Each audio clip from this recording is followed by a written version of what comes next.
बहनों भाइयों नमस्कार। मैं अनिल शुक्ला वारसी पूर्व सांसद अपने YouTube चैनल जनयात्रा टीवी में आप सबका बहुत बहुत स्वागत करता हूं। आज का हमारा वार्ता का विषय है नई संसद में सबसे पहले महिलाओं को मिला अधिकार। जानिए नारी शक्ति बंधन विधेयक 2023। साथियों, प्रधानमंत्री श्री नरेंद्र मोदी के नेतृत्व में 2014 से सत्ता में आई पूर्ण बहुमत वाली भारतीय जनता पार्टी की सरकार देश हित के लिए ऐतिहासिक एवं शास्त्रीय फैसले लेने के लिए मशहूर है। देश की जनता ने 30 साल बाद पूर्ण बहुमत की सरकार बनाई तो इसके मुखिया ने भी अपने दायित्वों का निर्वहन करते हुए एक से एक फैसला लेने शुरू किए, जिसमें धारा 370 व 35A को समाप्त करना और 3 तलाक जैसे कानून इसके लिए उदाहरण है। प्रधानमंत्री जी जब सत्ता संभाले तभी से उनके अंदर देश की आधी आबादी महिलाओं के उत्थान एवं भागीदारी की चिंता थी। इसकी शुरुआत सबसे पहले उन्होंने 2016 में अर्थव्यवस्था में महिलाओं की भागीदारी बढ़ाने के लिए जनधन खाता खोलना शुरू किया और आज लगभग 50 करोड़ जनधन खाते खुले हैं, जिसमें 65% खाते केवल महिलाओं के हैं। इससे अर्थव्यवस्था में उनकी भागीदारी बढ़ी। सामाजिक व्यवस्था में भी महिलाओं की भागीदारी बढ़ाने के लिए महिलाओं के नाम राशन कार्ड, महिलाओं के नाम प्रधानमंत्री आवास, उज्ज्वला योजना के तहत गैस का कनेक्शन व नारी सम्मान के लिए इज्जत घर का निर्माण प्रमुख है।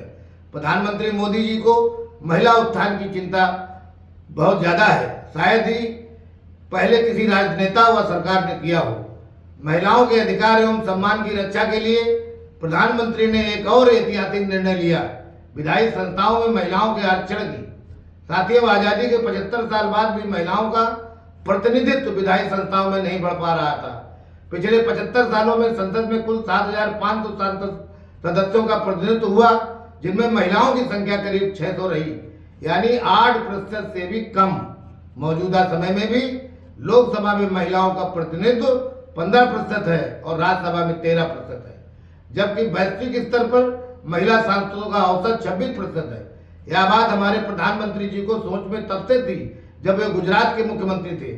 वहां की तमाम स्थानीय संस्थाओं को महिला प्रतिनिधित्व बढ़ाया और जब उनको केंद्र में यह अवसर मिला तो अपने इस संकल्प को सिद्धि में बदलने का साहस किया और महिलाओं को विधायी संस्थाओं में 33% आरक्षण देने का नारी शक्ति बंधन अधिनियम ले आए।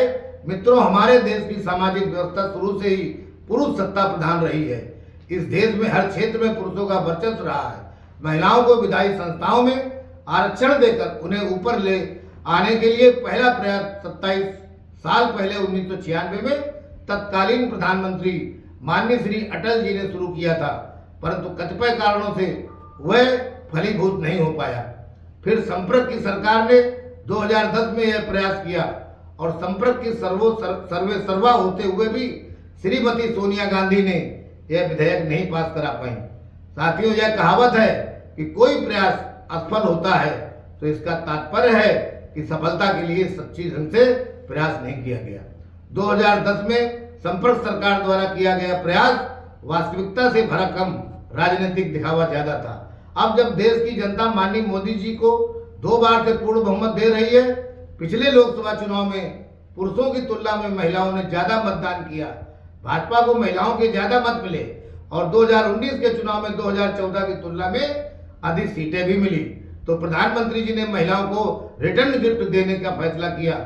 वैसे तो बहुत सारी योजनाएं उनके लिए चलाकर उनकी भागीदारी सुनिश्चित की है, परंतु अधिकार देना अलग बात है। माननीय मोदी जी महिलाओं को विधायी संस्थाओं में 33% आरक्षण देने का नारी शक्ति बंधन अधिनियम लाकर फिर एक चमत्कारी कार्य किया है। महिलाओं को समान अधिकार देने की परंपरा हमारी सनातन संस्कृति में बहुत पुरानी है। कभी कोई भेदभाव नहीं रहा है। एक से बढ़कर एक महिला विदुषी रही हैं, जिसमें माता, मदालसा व गार्गी प्रमुख रही हैं। शिक्षा व संपत्ति के अधिकार में बराबर की भागीदारी रही है। आज अगर गणना करें तो सनातन संस्कृति में देवताओं से अधिक संख्या देवियों की है। विद्या, धन, शक्ति और शांति की अधिष्ठात्री देवियां ही हैं। ऐसी सनातन संस्कृति से ओतप्रोत भारतीय जनता पार्टी की सरकार और उनके मुखिया माननीय मोदी जी को इसी से प्रेरणा मिली है और कहीं से नहीं। साथियों, हमारे प्रधानमंत्री जी ने अपने 5 प्रण में एक प्रण रखा है, अपनी विरासत पर गर्व। यह नारी शक्ति बंधन अधिनियम की प्रेरणा निश्चित रूप से सनातन संस्कृत से ही ली है। साथियों, आरक्षण हमेशा कमजोर तबके को विशेष सुविधा देकर बराबरी में खड़ी करने की एक प्रक्रिया है। महिला आरक्षण उसी कड़ी का हिस्सा है। इस विधेयक में दलितों, आदिवासी महिलाओं को भी उचित प्रतिनिधित्व देने की पूरी व्यवस्था है। जब भी कोई सुविधा दी जाती है तो कालांतर में उसका मूल्यांकन करना बहुत जरूरी है। इसीलिए सुविधा का कितना फायदा इस तबके को हुआ जिसको यह सुविधा दी गई है, इसे जानने के लिए 15 वर्ष के बाद इसके समीक्षा का भी प्रावधान रखा गया है। कुल मिलाकर यह नारी शक्ति बंधन अधिनियम 2023 भारतीय जनता पार्टी की सरकार और माननीय प्रधानमंत्री जी के दृढ़ इच्छा शक्ति का परिणाम है, जो देश की महिलाओं को उनके अधिकार के रूप में दे रहे हैं। साथियों, कुछ लोग इसके समय को लेकर सवाल उठा रहे हैं कि सत्ता के आखिरी साल में ही यह क्यों लाया गया। तो इस विषय में यह कहना चाहता हूं कि माननीय मोदी जी अपनी सामर्थ्य पर विश्वास रखकर कदम आगे बढ़ाते हैं। अभी तक राज्यसभा में भाजपा का बहुमत नहीं था। जब वहां भी इसका बहुमत हो गया तब यह विधेयक लाया गया। विधेयक पर भले ही बाद में सभी पार्टियां समर्थन दे रही हैं, परंतु यदि वहां बहुमत न होता तो लोकसभा में बहुमत के बावजूद भी यह विधेयक राज्यसभा में रुक सकता था या इस पर राजनीतिक सौदेबाजी होती और हो सकता है इसका प्रारूप भी बदलना पड़ता।